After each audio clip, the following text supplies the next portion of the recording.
Did you know that around 60% of managers fail within the first 18 months of their role? Shocking, right? The truth is, leadership is tough, and many managers just aren't prepared for the challenges. And here's something even more surprising. 69% of employees say they would work harder if they were better recognized by their managers, yet most leaders don't even realize this. So why do so many managers fail? It's not a lack of intelligence or skill, it's about the mindset, habits, and blind spots that often go unnoticed. In this video, we'll break down the key mistakes that cause even the best managers to stumble, and more importantly, we'll show you how to avoid them. Get ready for insights on why your team might be disengaged, why your decision-making could be holding you back, and why perfectionism is actually sabotaging your success. If you're ready to be the leader your team deserves, this video is for you. Stick around. By the end, you'll be armed with the strategies to step up your leadership game and avoid the pitfalls that trap most managers. Chapter 1. The Blind Spot Trap. What managers don't see, and how it destroys teams. A major reason most managers fail is the blind spot effect. They fail to notice things that are right in front of them. For example, 80% of employees who leave their jobs cite lack of recognition as a key factor in their decision. If you're not paying attention to these small signs, you'll miss out on fixing big issues. The truth is, you can't lead what you don't understand. Leadership isn't just about being the loudest voice in the room. It's about listening closely. Research from Gallup shows that employees who feel heard are 4.6 times more likely to perform at their best. That's a huge gap. The simple act of listening to your team members shows them you care. And that boosts their motivation to succeed. But many managers are too busy focusing on results that they overlook the emotions and needs of their team. If you don't address the hidden struggles, your team's morale will plummet. The strategy here is to create regular feedback loops. Hold one-on-one meetings with team members and ask them how they're really feeling. What obstacles are they facing? And what support do they need to succeed? If you take this approach consistently, you'll build a team that feels seen and heard. Another effective technique is to use anonymous surveys. They can help gather honest insights from those who might be too shy to speak up in person. When you understand what's going on under the surface, you can make smarter decisions. Remember, it's easy to assume everything is fine. But when you miss the signs, you risk losing your best people or watching productivity tank. Chapter 2. The Hero Complex. Why trying to be the savior is a leadership killer.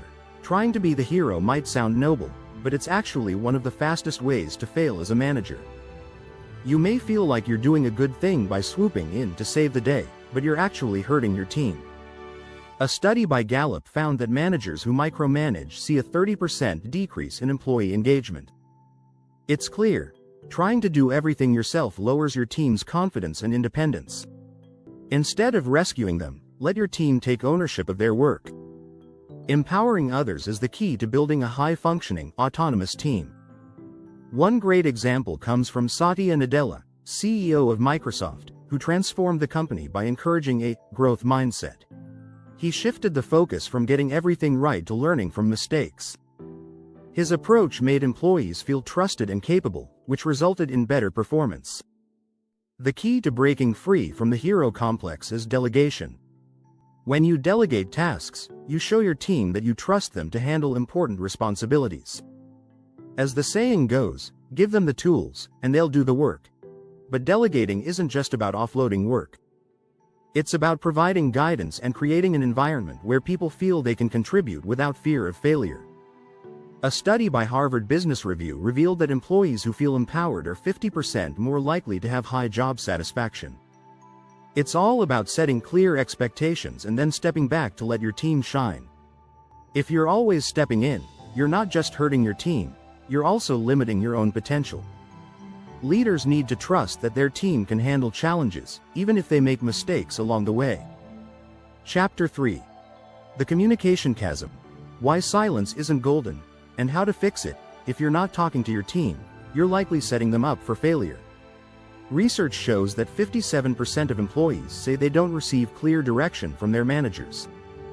This leads to confusion, frustration, and ultimately lower productivity. The mistake? Assuming that silence or minimal communication is fine. It's not.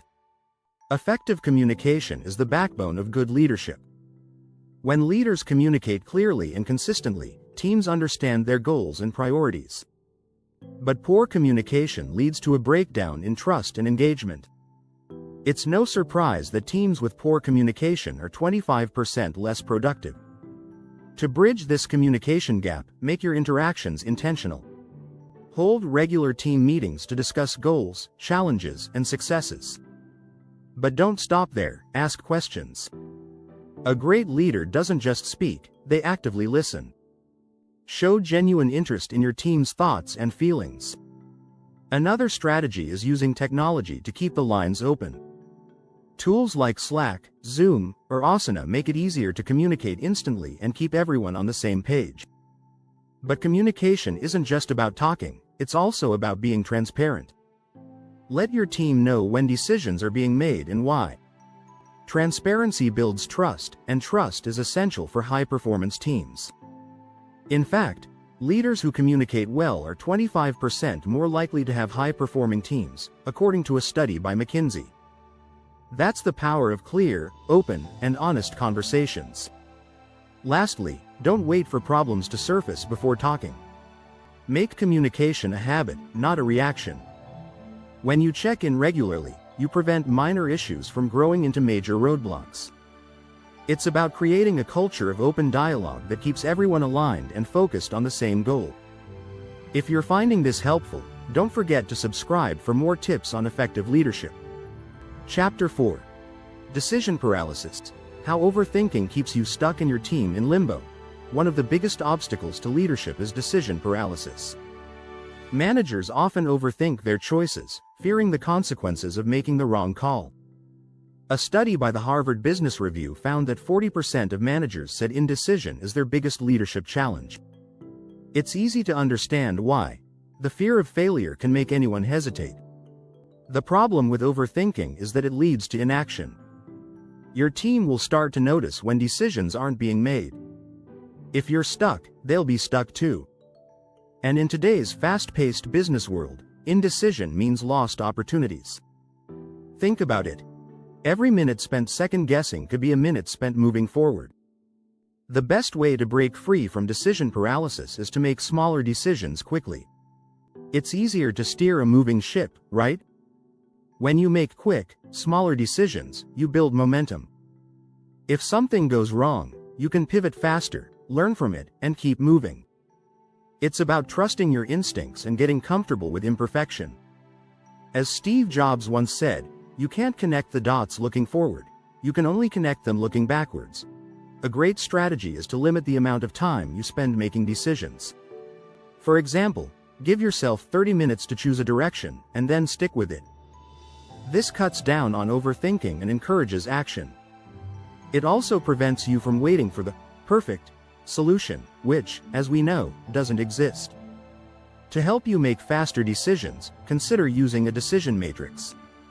It's a simple tool that helps you weigh the pros and cons of each option, making the process less daunting. The key is to make a choice and move forward. Your team will respect you for your decisiveness, and they'll follow your lead with confidence. Chapter 5. The Toxic Perfectionism. How obsessing over perfection leads to failure and frustration.